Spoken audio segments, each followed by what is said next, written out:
C'est un démon. C'est un démon, oui. Voilà. C'est un démon. Quand on couche avec un serpent, on couche avec un démon. Les démons s'incarnent. Et là, maintenant, après avoir fait cela, maintenant, le serpent doit aller à la banque. Et là, il va prendre de l'argent. Et il viendra vomir. Et après avoir vomi, il a maintenant faim. Lui, il utilise des choses pour sa restauration.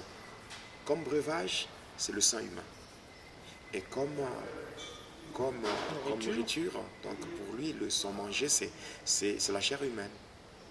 Et ainsi, chaque fois que le serpent va vomir, on doit lui donner aussi un être humain. Et le serpent vomit une fois par an. Et ainsi, le propriétaire ou la propriétaire du serpent doit sacrifier chaque année une personne. Vous allez voir dans des familles, il y a des familles où il y a deuil. Chaque année, il y a toujours des deuils. Chaque année. Quand vous constatez que dans une famille, presque à des mêmes périodes, il y a des gens qui meurent, il y a des deuils, et tout, c'est que dans cette famille-là, ou bien dans ces familles-là, il y a des gens qui ont des serpents qui vomissent pour eux de l'argent. Il y avait d'autres avec qui on faisait des arrangements. Il y a ceux-là qui venaient me voir pour dire, en tout cas, ayant sacrifié beaucoup de gens, on commence à me soupçonner. Vous savez, aujourd'hui, il y a des gens qui ont beaucoup d'argent, mais qui donnent difficilement. Imagine-toi quelqu'un qui passe par toutes ces cérémonies ici pour avoir son argent. Est-ce que lui aura cette facilité de donner l'argent? Il peut faire des promesses, il pourrait quelqu'un qui est vraiment, en fait, comment le qualifier, quelqu'un qui ne donne pas. Malgré ce que vous voyez comme cette stabilité financière, vous pouvez voir quelqu'un, en tout cas celui-là, on peut dire qu'il souffre de l'obésité financière. Mais cependant, pour donner, c'est trop difficile. Il y a des gens qui ne peuvent donner qu'à des heures précises. Et la présence du serpent dans la maison, c'est pas un danger. Est-ce que quelqu'un ou les enfants... dans la chambre secrète, là, il n'y a que lui qui peut entrer. Ah, si il arrivait qu'une autre personne, qu'une tierce personne arrivait à voir les serpents? Mais le serpent va éliminer, c'est un démon. Le démon va éliminer la personne. Et en fait, très souvent, c'est lorsque la personne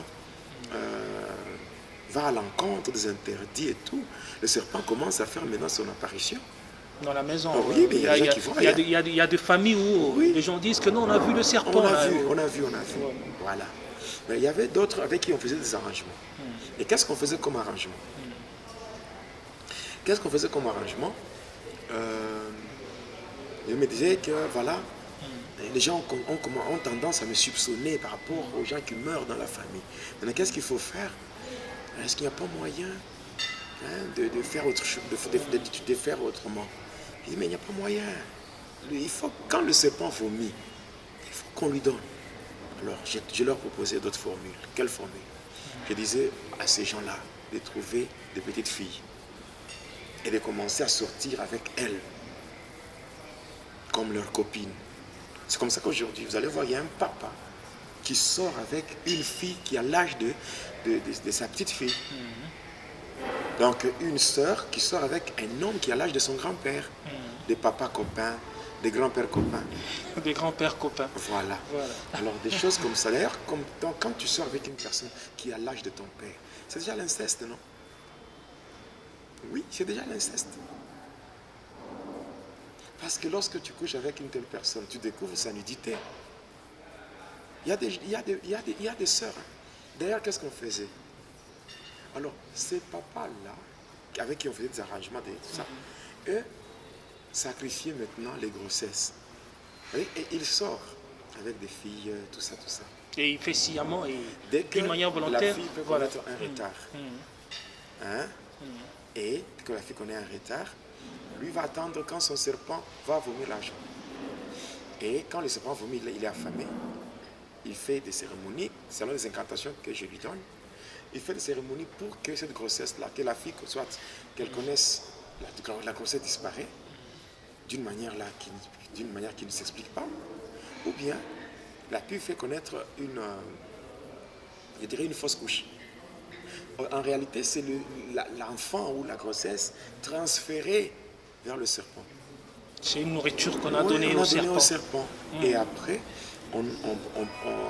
quand le serpent a déjà vomi, le monsieur va prendre quelques miettes là, dans la fille, et la fille verra l'argent. En tout cas, me donne beaucoup d'argent. Il me donne beaucoup d'argent. Voilà, me donne beaucoup d'argent. Or que les filles là, les femmes ne savent même pas que le miette là qu'on leur donne, qu'elles-mêmes voient que beaucoup d'argent, beaucoup de cadeaux, beaucoup de ceci, elles ne savent même pas que ça vient de leur fécondité. Ça vient de leur fécondité. Donc elle donne plus. Elles donnent plus pour recevoir.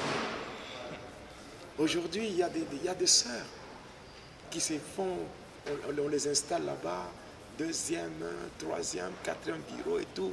Elles sont gâtées, on leur donne ceci, cela.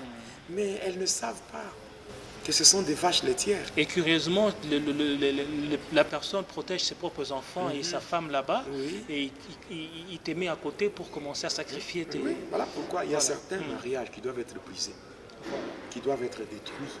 Parce que ce n'est pas la volonté de Dieu. Amen. Dieu ne peut pas te